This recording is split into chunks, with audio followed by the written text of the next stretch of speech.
Siblings in Christ of the Northern Texas, Northern Louisiana Synod, grace to you and peace on this Tuesday, September 22nd.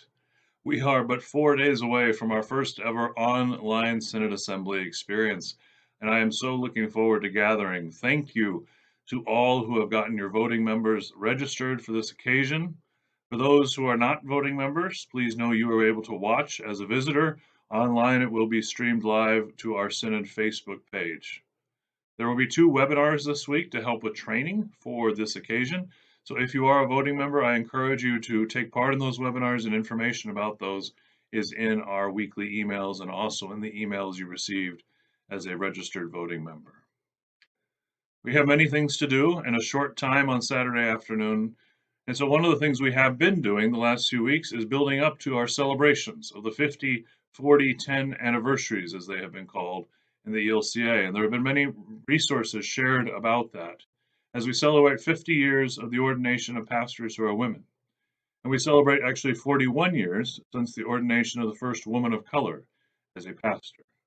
And then we remember now today, 11 years since 2009, when the Churchwide Assembly in Minneapolis, Minnesota chose to welcome onto the roster of the ELCA lesbian and gay people in committed relationships. Prior to that, we had LGBTQIA clergy in our church, but they were prohibited from being in a relationship with a person they loved if they wanted to serve on the roster.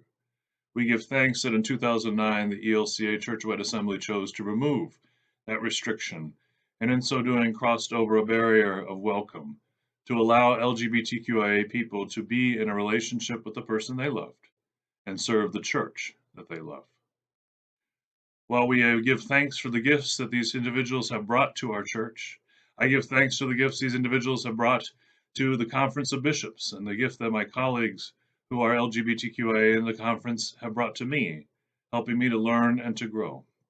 We also know that full inclusion of LGBTQIA people is yet something we are working on. We have many congregations that have done the work of becoming RIC, reconciling in Christ, who say they are welcoming and particularly welcoming to these individuals. But too often, most often, when we ask them if they are open to interviewing a pastor who is LGBTQIA and in a committed relationship, the answer is, we're not ready for that. Well, certainly the 2009 decision gave latitude for that discernment, and we would never push a candidate on a congregation.